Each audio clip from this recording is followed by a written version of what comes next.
ISL തുടർ തോൽവികൾക്ക് അവസാനമിടാൻ Kerala Blasters ഇന്നിറങ്ങുന്നു. രാത്രി 7:30 കലൂർ ജവഹർലാൽ നെഹ്റു അന്താരാഷ്ട്ര സ്റ്റേഡിയത്തിൽ നടക്കുന്ന മത്സരത്തിൽ ചെന്നൈയിൻ FC ആണ് എതിരാളികൾ.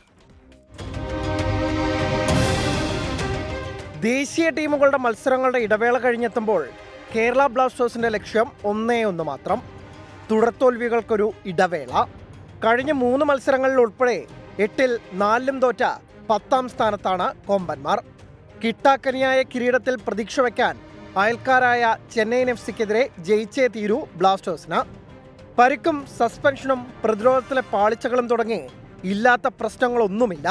ഇതിനൊക്കെ ഉടനടിയൊരു പരിഹാരം കണ്ടെത്തിയിട്ടില്ലെങ്കിൽ പരിശീലകൻ മിക്കായേൽ സ്റ്റാറയുടെ കസേരയ്ക്ക് ഇളക്കം തട്ടും.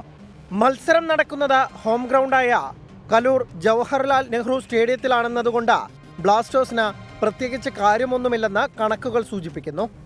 ഇവിടെ കളിച്ച 4-ൽ 3-ലും തോൽവിയായിരുന്നു ഫലം. ഗ്രൗണ്ടിനെ മഞ്ഞക്കടലാക്കുന്ന ആരാധകരെ ഇനിയും ബ്ലാസ്റ്റേഴ്സ് നിരാശരാക്കില്ലെന്ന് കരുതാം.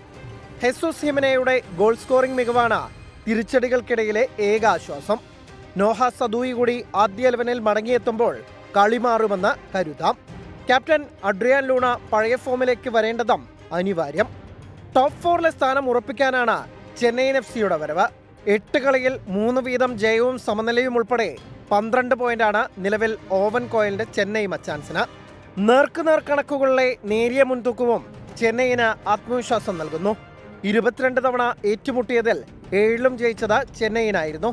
ബ്ലാസ്റ്റേഴ്സ് 6-എണ്ണത്തിൽ ജയിച്ചപ്പോൾ 9 മത്സരങ്ങൾ സമനിലയിൽ കലാശിച്ചു. Sports desk 24.